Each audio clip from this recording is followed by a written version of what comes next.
Yo guys, welcome to the video. This is Josh or Milky, and in today's video, I'm going to be talking a bit about Diablo 4. I've been loving this year for ARPGs. Been playing PoE, been playing Torchlight, been playing Last Epoch, and now D4 has dropped, and I've been having an amazing time. Been playing with Palsteron on Twitch at MilkyBK_ if you want to go watch live there. But today we're going to talk about the penetrating shot rogue build that I've been playing. This build was designed by Dioxide mostly. I've changed a few things here and there, probably badly, but I've made it kind of how I like to play, how I like the feel of it. So there's a few adjustments that I'm going to talk about in this video. First of all, we'll go into a dungeon and we'll show a bit of gameplay, how the build functions, just to give you kind of an idea of what you can get into. I'm loving the Marksman playstyle. I'm actually enjoying it so much. I'm thinking my next character, maybe even two next characters, are probably going to be maybe Marksman as well. Whether it's Rapid Fire, maybe Rain of Arrows, Barrage. I really enjoy this playstyle. So let's get in here. Essentially, the main thing with the build is you're using combo points, which is a specialization for the class. You're going to build up 3 combo points, and then boom, you do a big attack that explodes all the mobs with your Shadow Imbue. This zone spawns a lot of mobs, as you can see. The annoying thing about this build, I'd say for a lot of people that might be thinking about trying it out, is it's very high maintenance. And what I mean by that is, so it's attack 3 times, you want to have an imbue on, and then attack, and then it's attack 3 times, attack, and our imbue drops. So we need to activate our next one, attack 3 times, attack. So it's quite an active playstyle. Quite rotational in a way. So you always want to have your imbue active. Activate it as soon as your other one you fired basically with the previous one, so that its cooldown is already resetting, because this will remain forever. This doesn't drop. My next attack with either Shadow Step or Penetrating Shot will have a poison imbue. So you want to use them as soon as possible, just to keep the cooldown low. And then again, it's attack, attack, attack, boom. And you just do that on repeat, and that's so it's a bit of an active playstyle. Very fun though, in my opinion. You do some huge crits. I've crit for up to 2 mil. Very rarely. It's kind of based on like procs and how much energy I have and stuff like that. It's very high damage. Playing with Palsteron, like I kind of have a reference to what damage a Sork is doing, and like the amount that I chunk a boss compared to the Sork build is ridiculous, right? Obviously, there's a trade-off. You're a bit less durable. You're far more likely to die. So for hardcore, I certainly would recommend playing this a slightly different way. I have gone somewhat defensive in some things, but not entirely. You would want to go much more defensive. But anyway, that is the way the build plays and kind of how it functions. And we'll talk about the other stuff now. We'll go into the gear and skills. Let's have a look. So we'll start with the important skills. There are 2 things you can use on this build. You can use either Puncture or Forceful Arrow. A lot of people do use Forceful Arrow. Personally, I don't like it as much. I like the close range playstyle of Puncture. You have to be a bit closer to enemies, and I just think it plays a bit better, and I'll show you exactly why later. Where is it? Let's see if we can find it in here. So when you're in Forceful Arrow, there is a node there. Yeah, it knocks back elites. It's kind of nice. Gives you a bit of defense. You can get Pierce to apply Vulnerable. The reason I went with Puncture, though, is because it's that close range playstyle, and every single time you hit a mob with 2 of the blades from your Puncture, you'll apply Vulnerable to them. And the reason I want to be up close and personal is because of this node. This node is phenomenal.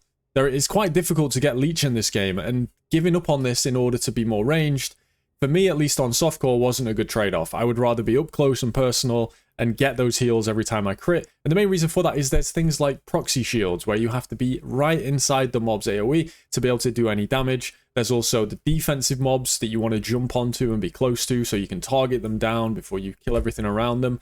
I just felt like giving up Siphoning Strikes to go Forceful Arrow just wasn't worth it. And also the attack speed on a crossbow being 0.9, you don't feel it as much. This skill attacks slightly faster. The main skill of this build is obviously Penetrating Shot. It does so much base damage. You can see when I have 3 combo points there, 24,000 to 30,000. Obviously mine's a rank 9. It's going to be slightly less at rank 5, however you have it. Yeah, so 19 to 23. And then we go all the way up to 24 to 30 where I have it now. Eventually we'll be at a 10. So we'll get a bit more damage from that. But essentially what's going to happen is you'll fire the Penetrating Shot every 3rd attack. And then when it hits an enemy, it will pierce and hit everything behind it. Combine that with the aspect that causes every time it pierces, it goes off perpendicular. It's a lot of coverage. So Penetrating Shot deals 10% increased damage per enemy it pierces. So it's really good at clearing out big packs of enemies. If you like those explosions and the big nukes, it's kind of like a shotgun playstyle. I went with Shadow Step personally. I saw Caltrops was the on the build guide. He did mention Shadow Step, so this is nothing new. Personally, I think Shadow Step's fantastic. Those things we talked about earlier, the bubble mobs, the defensive mobs, being able to shadow step onto them, stun them because of how shadow step works with this skill, and then you can just one-shot them and move on with the rest of your day. You can get rid of the problem mobs and then move on to the rest. So that's why I personally prefer shadow step. Moving down, Dark Shroud. This did get nerfed slightly, so I actually uninvested my points out of it. It's not bad to have the points in. You still get some damage reduction. Maybe on hardcore you would definitely want to do this. But I took the points out and put them in Siphon and Strikes. It still gives you, what, 40% damage reduction? I'm not going to complain about it. You get some move speed as well. You're very quick moving around. It's an additional 20% move speed. Now, the big thing, the Poison Imbue. We have this at level 11 because of rolls on gear, and it is phenomenal. This is how we do so much single target damage, right? We build up all our energy, we fire a massive penetrating shot with the Poison Imbue, and we apply 240% of that base damage as additional poisoning damage, and then this all scales with our imbue damage. And also, if we crit, we do another 75% damage, which I believe is a multiplier, so kind of huge. And then obviously poison duration increased. Shadow Imbuement, you could spec into this, absolutely. I have never felt the need to. You just destroy everything regardless. So when you're running through the dungeon, this is the main way of dealing with those big clumps of enemies.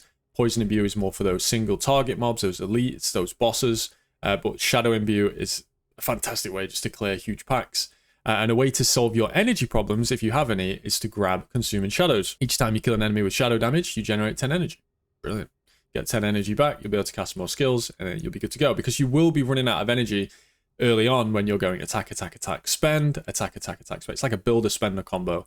And until you get some energy, you are going to notice that. You can also get energy reduction. We'll talk about that in a bit. Adrenaline Rush, get a bit more energy regeneration, and then Haste to give you more move speed when you have more energy. And if you have low energy, you get more attack speed. It's very good. And then of these 5 options, none of them are particularly incredible. This one's nice, gives you 40% quick strike damage, but the problem with precision on this build is our builder, Puncture, is considered a marksman skill. So occasionally you're going to spend all your precision stacks on a Puncture, which feels kind of bad, but there's not really anything you can do. Now for the gear, I'm level 76. I've geared up quite a lot. I have, I'd say, decent gear. I don't really have a metric or anything to go off. This is the first time I played the game. I have not really anything to go off, but I'd say I have pretty reasonable gear. My weapon I would consider very good. Again, this is another reason why I wanted that close damage from Puncture, because you can then take advantage of damage to close enemies. On the contrary, if you use a bow, then you have damage to distant enemies. So you could focus, as I said, on that forceful arrow. But here we have damage to close enemies, so you want to be right up close. Think of it like a shotgun. You're using a shotgun, not a crossbow. This is a shotgun, baby. You'll be right in their face and just smash them with it. These are just stat sticks for me. The offhands, close damage again, crit damage, vuln damage, injured enemies for that kind of culling damage when they're in the lower HP range, and then increased damage while I have barrier. We get barrier from another aspect. This one is huge. Condemnation, Ancestral Unique Dagger.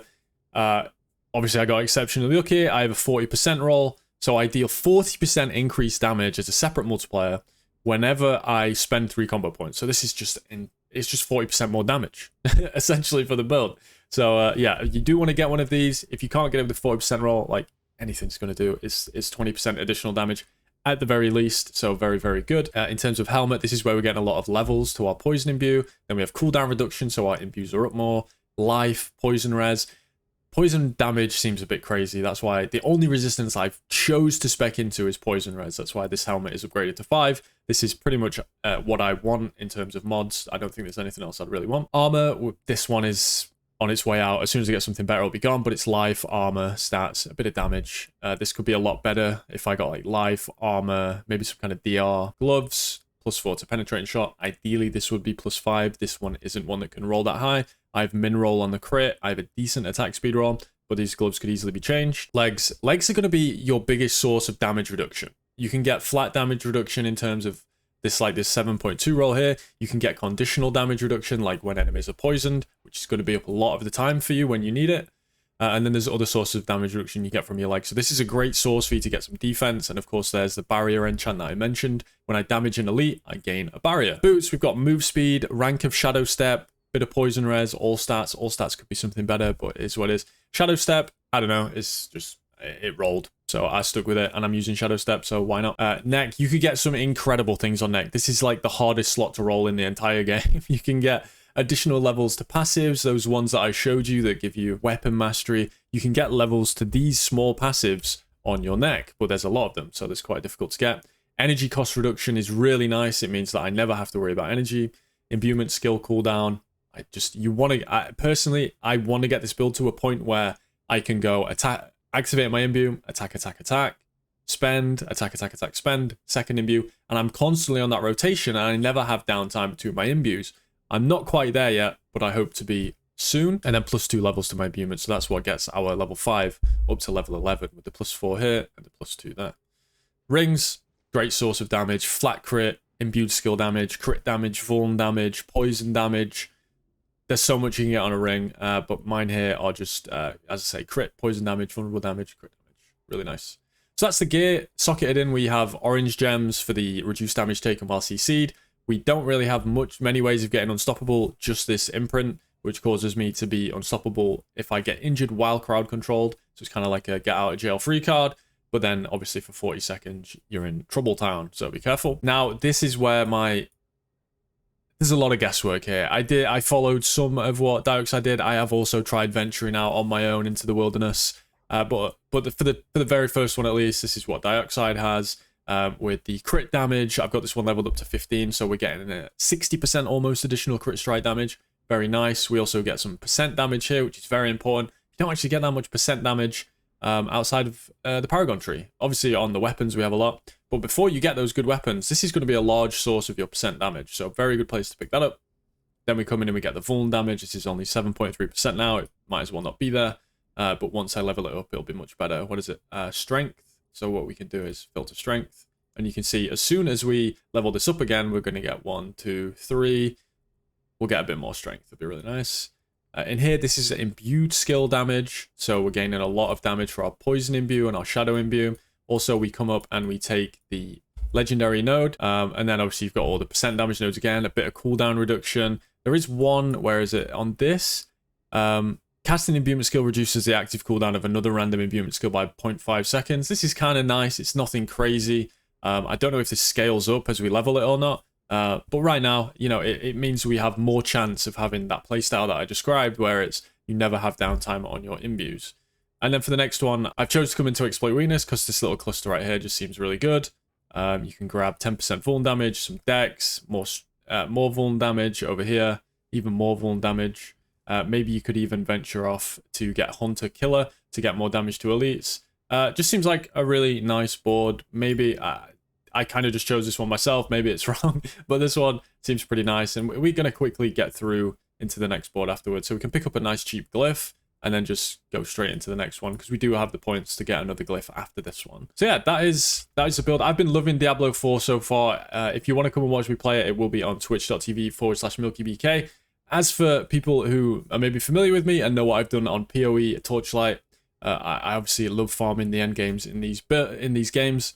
And one of the big things I'm working on now is I'm trying to do every single dungeon to try and figure out which are the best dungeons, which are the best for XP, for loot, for speed. And I'm kind of charting all that down. And I've got a little spreadsheet going, you know, going full PoE mode. But yeah, I hope you enjoyed the video. Sorry it was so rambly, but I'm having a great time with Diablo. I hope you guys are too. Peace.